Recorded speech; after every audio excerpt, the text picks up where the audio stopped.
Aquel mismo día, 2 discípulos se dirigían a un pueblecito llamado Emaús, que está a unos 12 kilómetros de Jerusalén, e iban conversando sobre todo lo que había ocurrido. Mientras conversaban y discutían, Jesús en persona se les acercó y se puso a caminar con ellos, pero algo impedía que sus ojos lo reconocieran. Aquel mismo día al que se refiere el Evangelio fue el domingo de la resurrección de Cristo. Hubo entonces dos actitudes muy diferentes. María Magdalena y otras mujeres acudieron muy de mañana al sepulcro para ungir con aromas el cuerpo de Jesús. En cambio, Cleofás y otro discípulo se alejaron a toda prisa de Jerusalén, llenos de desconcierto. El amor llevaba a aquellas mujeres a buscar al amado y a llorar junto a su tumba. La tristeza y la desilusión hacía que aquellos discípulos huyeran de Jerusalén hacia Emaús, probablemente su lugar de origen y su casa. Estos discípulos entraron en situación de crisis. No entendieron la muerte de Jesús. No les cabía en la mente que el Mesías prometido tuviera que sufrir muerte tan afrentosa. La muerte de Jesús mató también su esperanza, y cuando la esperanza se pierde, mueren todas las ilusiones. El camino de los discípulos es ahora de regreso.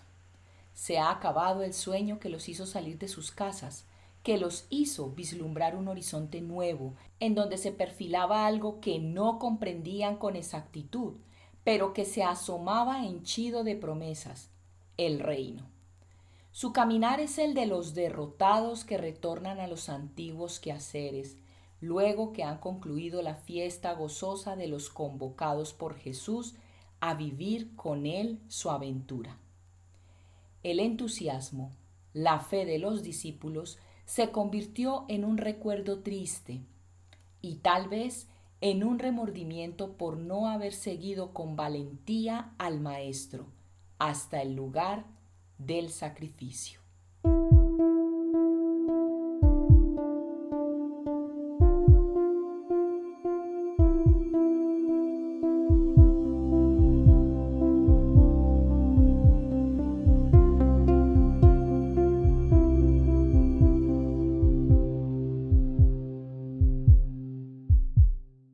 Jesús resucitado se aparece a los discípulos de Emaús.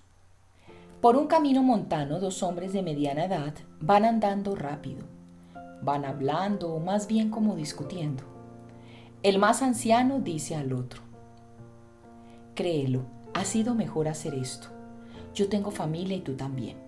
El templo no bromea. Está decidido realmente a poner fin a estas cosas. ¿Tendrá razón? ¿No la tendrá? Yo no lo sé. Sé que tienen la idea clara de acabar para siempre con todo esto. Con este delito, Simón, dale el nombre apropiado, porque al menos delito es. Según, en nosotros el amor es levadura contra el Sanedrín, pero quizás, no sé. Nada, el amor ilumina, no lleva al error. También el Sanedrín, también los sacerdotes y los jefes aman. Ellos aman a Yahvé, aquel al que todo Israel ha amado desde que fue estrechado el pacto entre Dios y los patriarcas. Entonces también para ellos el amor es luz y no lleva al error. Lo suyo no es amor al Señor, Simón. Sí, Israel desde hace siglos está en esa fe. Pero dime, ¿puedes afirmar que sigue siendo una fe lo que os dan los jefes del templo, los fariseos, los escribas, los sacerdotes? ¿Ya ves tú mismo que con el oro sagrado destinado al Señor ya se sabía, o al menos se sospechaba, que esto sucediera? Con ese oro han pagado al traidor y ahora pagan a los soldados que estaban de guardia. Al primero para que traicionara al Cristo, a los segundos para que mientan. Lo que yo no sé es cómo la potencia eterna se haya limitado a remover los muros y a rasgar el velo. Te digo que hubiera querido que bajo los escombros hubiera sepultado a los nuevos filisteos, a todos. Uy, Cleofás, te abandonas a la venganza. A la venganza, porque supongamos que él fuera solo un profeta. ¿Es lícito matar a un inocente? Porque era inocente, Simón. ¿Le has visto alguna vez cometer tan siquiera uno de los delitos de que lo acusaron para matarlo? No, ninguno. Pero sí cometió un error, Cleofás. Ay, ¿cuál, Simón? El de no irradiar poder desde lo alto de su cruz para confirmar nuestra fe y para castigo de los incrédulos sacrílegos. ¿Hubiera debido aceptar el desafío y bajar de la cruz? Ha hecho más todavía, Simón. Ha resucitado. ¿Será verdad, Cleofás? ¿Resucitado cómo? ¿Con el espíritu solamente o con el espíritu y la carne? El espíritu es eterno, Simón, no necesita resucitar. Eso también lo sé yo. Lo que quería decir es que si ha resucitado solo con su naturaleza de Dios, superior a cualquier acechanza humana. Porque en estos días el hombre ha atentado contra su espíritu con el terror. ¿Has oído lo que ha dicho Marcos? Cómo en el Getsemaní donde Jesús iba a orar apoyado en una piedra, está todo lleno de sangre. Y Juan, que ha hablado con Marcos, le ha dicho: no dejes que pisen este lugar porque es sangre sudada por el hombre Dios. Si sudó sangre antes de la tortura, sin duda debió sentir terror ante ella. Sí, pobre maestro nuestro. Guardan silencio muy afligidos. En ese momento, Jesús se llega a ellos y pregunta: ¿de qué hablabais? En el silencio oía a intervalos vuestras palabras. ¿A quién han matado? Es un Jesús celado tras la apariencia modesta de un pobre viandante apremiado por la prisa. Ellos no lo reconocen. ¿Eres de otros lugares? ¿No te has detenido en Jerusalén? Tu túnica empolvada y las sandalias tan deterioradas nos parecen las de un incansable peregrino. Lo soy, vengo de muy lejos. Entonces estarás cansado y vas lejos. Muy lejos, aún más lejos que de donde vengo. ¿Tienes negocios? ¿Eres comerciante? Debo adquirir un sinnúmero de rebaños para el mayor de los señores. Debo ir por todo el mundo para elegir ovejas y corderos, descender incluso a los rebaños agrestes, los cuales, una vez domesticados, serán incluso mejores que los que ahora no son salvajes. Difícil trabajo. ¿Y has proseguido sin detenerte en Jerusalén? ¿Por qué lo preguntáis? Porque pareces el único que ignora lo que en ella ha sucedido en estos días. ¿Y qué ha sucedido? Jesús tiene un muy buen sentido del humor. Vienes de lejos y por eso quizás no lo sabes. Sin embargo, tu acento es galileo. Por tanto, aunque estés a las órdenes de un rey extranjero o seas hijo de galileos expatriados, sabrás que hacía 3 años que en nuestra patria había surgido un gran profeta de nombre Jesús de Nazaret, poderoso en obras y palabras ante Dios y ante los hombres, que predicaba por toda la nación y decía que era el Mesías. Las suyas eran realmente palabras y obras de Hijo de Dios, que es lo que decía ser, pero solo de Hijo de Dios, todo cielo. Ahora sabes por qué. Pero, ¿eres circunciso? Soy primogénito y estoy consagrado al Señor. Bueno, entonces conoces nuestra religión. Ni una sílaba de ella ignoro. Conozco los preceptos y los uso. Pues entonces sabes que Israel recibió la promesa del Mesías. pero de un Mesías como rey poderoso que habría de reunir a Israel. Él, sin embargo, no era así. Ah, no, ¿y cómo era? No aspiraba a un poder terreno, sino que se decía rey de un reino eterno y espiritual. Y no ha reunido a Israel, al contrario, lo ha dividido porque ahora Israel está entre los que creen en él y los que lo consideran un malhechor. En realidad no tenía aptitud para rey porque quería solo mansedumbre y perdón. Todo era amor. ¿Cómo subyugar y vencer con estas armas? Ah, ¿y entonces? Pues entonces los jefes de los sacerdotes y los ancianos de Israel lo han apresado y lo han juzgado reo de muerte, acusándolo. Esto es verdad, de culpas no verdaderas. Su culpa era ser demasiado bueno y demasiado severo. ¿Cómo podía hacer las dos cosas al mismo tiempo? Podía porque era demasiado severo en decir las verdades a los jefes de Israel y demasiado bueno en no obrar contra ellos milagros de muerte, fulminando a esos injustos enemigos suyos. ¿Severo como el Bautista era? Bueno, no sabría decirte. Reprendía duramente a escribas y fariseos, especialmente al final, y amenazaba a los del templo como personas signadas por la ira de Dios. Pero luego, si uno era pecador y se arrepentía, y él veía en su corazón verdadero arrepentimiento, porque el nazareno leía en los corazones mejor que un escriba en el texto, entonces era más dulce que una madre. ¿Y Roma ha permitido que fuera ejecutado un inocente? Lo condenó Pilatos, pero no quería y lo llamaba justo. Pero le amenazaron con denunciarlo ante el César y tuvo miedo. En definitiva, fue condenado a la cruz y en ella murió. Y esto, junto con el temor a los miembros del Sanedrín, nos ha deprimido mucho. Porque yo soy Cleofás, hijo de Clofe, y este es Simón, ambos de Maús y parientes, porque yo soy el marido de su primera hija y éramos discípulos del profeta. ¿Y ahora ya no lo sois? Esperábamos que fuera él el que liberaría a Israel y también que con un prodigio confirmara sus palabras, pero ¿qué palabras había dicho?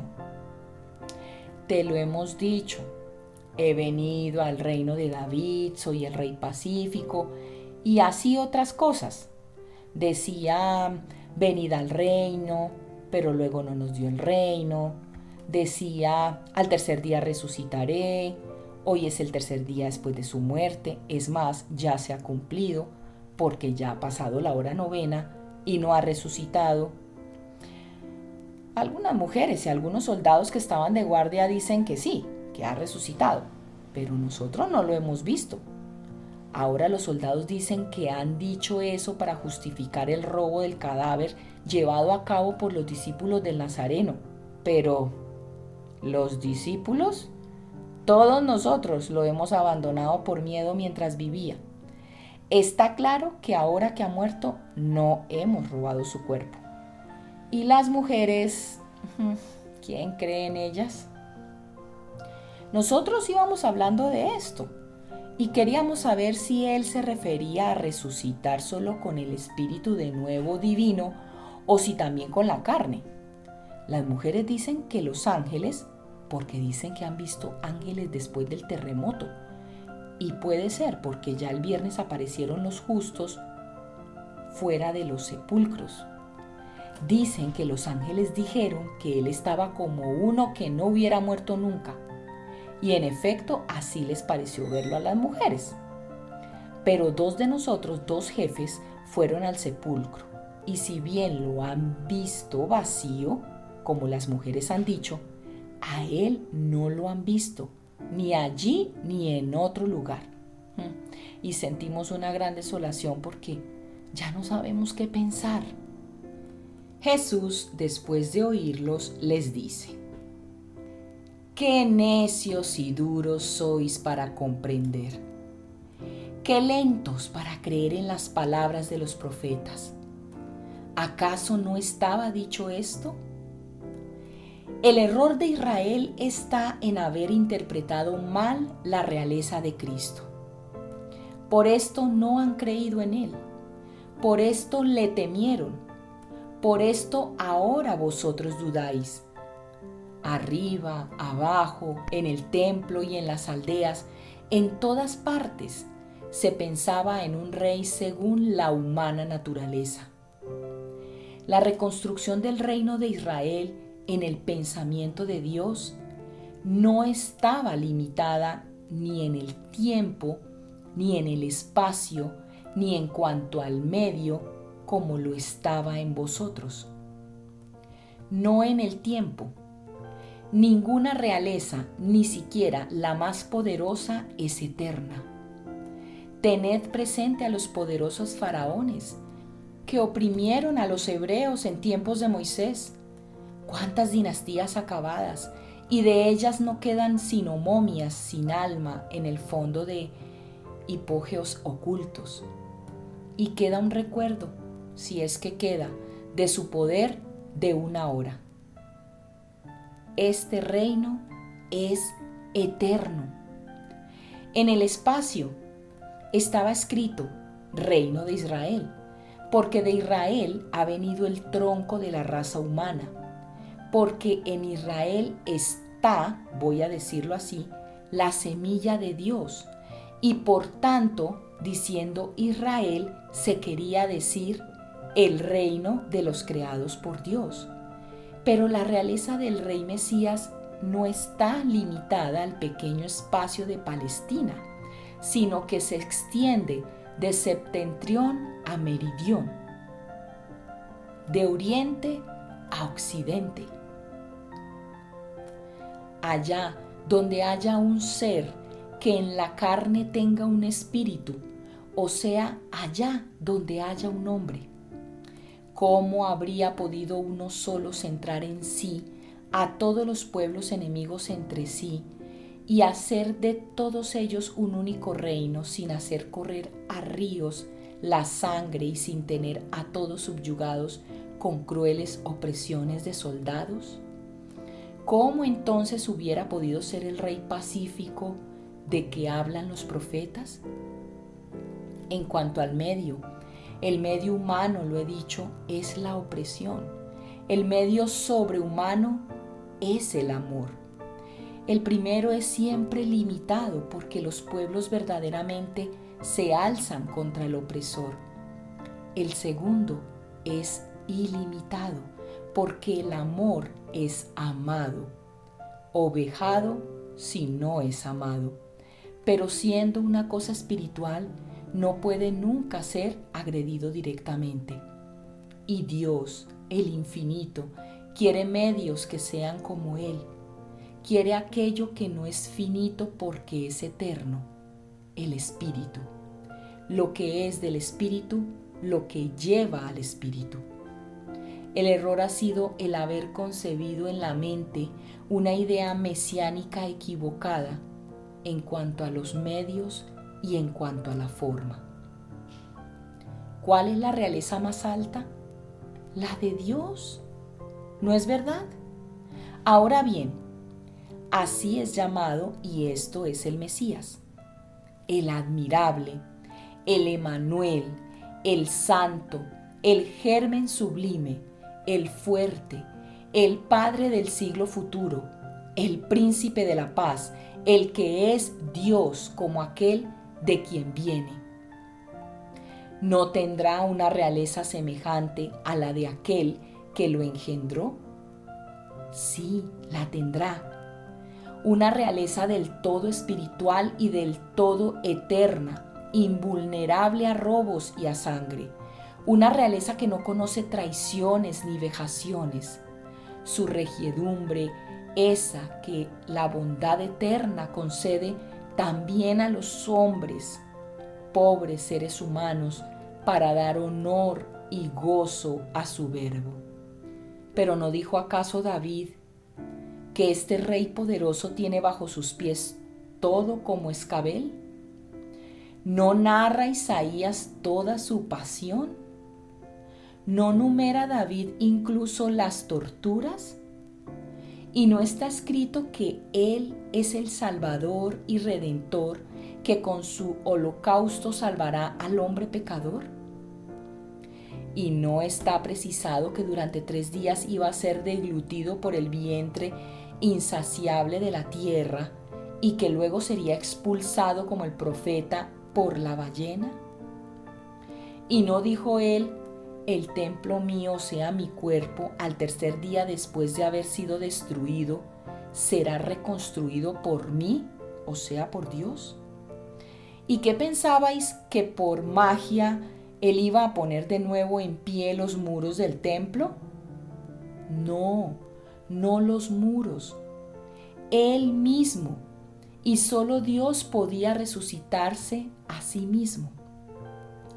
Él ha reedificado el templo verdadero, su cuerpo de cordero, inmolado como fue la orden y la profecía que recibió Moisés, para preparar el paso de la muerte a la vida, de la esclavitud a la libertad de los hombres, hijos de Dios y esclavos de Satanás. ¿Cómo ha resucitado? ¿Os preguntáis? Respondo: ha resucitado con su verdadera carne, con su divino espíritu dentro de ella.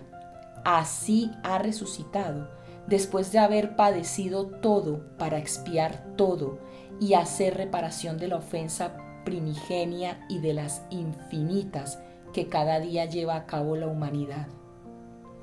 Ha resucitado como estaba dicho bajo el velo de las profecías, venido en su tiempo fue inmolado. Y oíd y recordad, en el tiempo predicho después de su muerte, la ciudad de Isida será destruida. Os aconsejo que leáis con el alma, no con la mente soberbia, a los profetas, desde el principio del libro hasta las palabras del Verbo inmolado. Recordad al precursor que lo señalaba como cordero. Traed a vuestra memoria cuál fue el destino del simbólico cordero mosaico. Por esa sangre fueron salvados los primogénitos de Israel. Por esta sangre serán salvados los primogénitos de Dios, o sea, aquellos que con la buena voluntad se hayan consagrado al Señor. Recordad y comprended el mesiánico salmo de David y al mesiánico profeta Isaías. Recordad a Daniel, traed a vuestra memoria, pero alzando esta del fango hacia el azul celeste, todas las palabras sobre la realeza del Santo Dios. Y comprended que otra señal más exacta no se os podía dar, más fuerte que esta victoria sobre la muerte, que esta resurrección obrada por sí mismo. Recordad que castigar desde lo alto de la cruz a quienes en ella lo habían puesto hubiera sido disconforme a su misericordia y a su misión. Todavía Él era el Salvador a pesar de ser el crucificado escarnecido y clavado a un patíbulo. Crucificados los miembros, pero libre la voluntad y el espíritu. Y con la voluntad y el espíritu quiso seguir esperando para dar a los pecadores tiempo para creer y para invocar, no con grito blasfemo, sino con gemido de contrición, invocar su sangre. Ahora ha resucitado, todo ha cumplido. Glorioso era antes de su encarnación, 3 veces glorioso lo es ahora, que después de haberse anonadado durante tantos años en una carne, se ha inmolado a sí mismo, llevando la obediencia hasta la perfección de saber morir en la cruz para cumplir la voluntad de Dios. Gloriosísimo en unidad con la carne glorificada, ahora que sube al cielo y entra en la gloria eterna, dando comienzo al reino que Israel no ha comprendido. A ese reino, Él, con más instancia que nunca, con el amor y la autoridad de que está lleno, llama a las tribus del mundo. Todos, como vieron y previeron los justos de Israel y los profetas, todos los pueblos verán al Salvador, y no habrá ya judíos o romanos, escitas o africanos, iberos o celtas, egipcios o frigios. El territorio del otro lado del Éufrates se unirá a las fuentes del río perenne. Los habitantes de las regiones hiperbóreas al lado de los númidas irán a su reino y caerán razas e idiomas. No tendrán ya cabida ni las costumbres, ni el color de la piel o los cabellos. Antes bien, habrá un pueblo inmenso, fúlgido y cándido, y un solo lenguaje y un solo amor. Será el reino de Dios, el reino de los cielos, monarca eterno, el inmolado resucitado. Súbditos eternos, los creyentes en su fe, aceptad creer hará pertenecer a Él. Ahí está Emaús, amigos. Yo voy más lejos. No se le concede un alto en el camino al viandante que tanto camino ha de recorrer. Señor, tienes más instrucción que un rabí. Si él no hubiera muerto, diríamos que nos ha hablado. Quisiéramos seguir oyéndote hablar de otras y más extensas verdades, porque ahora nosotros que somos ovejas sin pastor, desconcertadas con la tempestad del odio de Israel, ya no sabemos ni comprender las Escrituras. ¿Quieres que vayamos contigo? Fíjate, nos seguirías instruyendo, cumpliendo así la obra del Maestro que nos ha sido arrebatado. Tanto tiempo lo habéis tenido y no os ha podido hacer completos. ¿No es esta una sinagoga? Sí, yo soy Cleofás, hijo de Cleofás, el arquisinagogo, muerto en su alegría de haber conocido al Mesías. ¿Y todavía no has alcanzado una fe sin ofuscaciones? Pero no es culpa vuestra. Todavía después de la sangre falta el fuego, y luego creeréis porque comprenderéis. Adiós. Oh Señor, no, por favor. Ya se viene la tarde y el sol se comba hacia su ocaso. Estás cansado y sediento. Entra, quédate con nosotros y nos hablas de Dios mientras compartimos el pan y la sal. Jesús entra y con la habitual hospitalidad hebraica le sirven bebidas y agua para los pies cansados. Luego se sientan a la mesa y los dos le ruegan que ofrezca por ellos el alimento. Jesús se levanta, teniendo el pan en las palmas, alzando los ojos al cielo rojo del atardecer, da gracias por el alimento. Se sienta, parte el pan y pasa un trozo a cada uno de sus dos huéspedes. Y al hacerlo, se manifiesta en lo que Él es, el resucitado. No es el fúlgido resucitado que se ha parecido a los otros predilectos suyos, pero es un Jesús lleno de majestad, con las llagas bien visibles en sus largas manos, rosas rojas en el color marfil de la piel. Un Jesús bien vivo, con su carne recompuesta, pero también bien divino en la majestuosidad de sus miradas y de todo su aspecto. Los dos al fin lo reconocen y caen de rodillas, pero cuando se atreven a levantar la cara, de él no queda más que el pan partido. Lo toman y lo besan.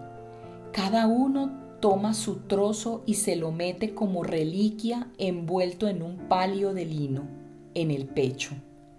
Y lloran diciendo: «Era él y no lo hemos conocido». Pero ¿no sentías tú que te ardía el corazón en el pecho mientras nos hablaba y nos hacía mención de las Escrituras? Sí, y ahora me parece verlo de nuevo a la luz que del cielo proviene, la luz de Dios, y veo que Él es el Salvador. Vamos, ya no siento ni cansancio ni hambre. Vamos a decírselo a los de Jesús que están en Jerusalén. Sí, vamos. Oh, si el anciano Padre mío hubiera podido gozar de esta hora. Ay, no digas eso, hombre, más que nosotros la ha gozado. Sin el velo que por piedad hacía nuestra debilidad carnal, ha sido usado. Él, el justo Clofe, ha visto con su espíritu al Hijo de Dios volver al cielo. Vamos, vamos, llegaremos ya en plena noche. Pero si Él lo quiere, nos proporcionará la manera de pasar. Si ha abierto las puertas de la muerte, podrá abrir las puertas de las murallas. ¡Vamos! Y en esto caminan con paso veloz hacia Jerusalén y van con este mensaje: Jesucristo ha resucitado. En verdad resucitó. Esta historia de los discípulos de Emaús en el camino a Emaús nos demuestra cómo funciona la gracia de Dios. La gracia de Dios hecha carne en Jesús, caminando, hablando, comiendo. La gracia divina hecha común. La gracia de Dios transformando nuestras vidas comunes, hecha humana en Jesús, en encuentros y relaciones llenas de gracias.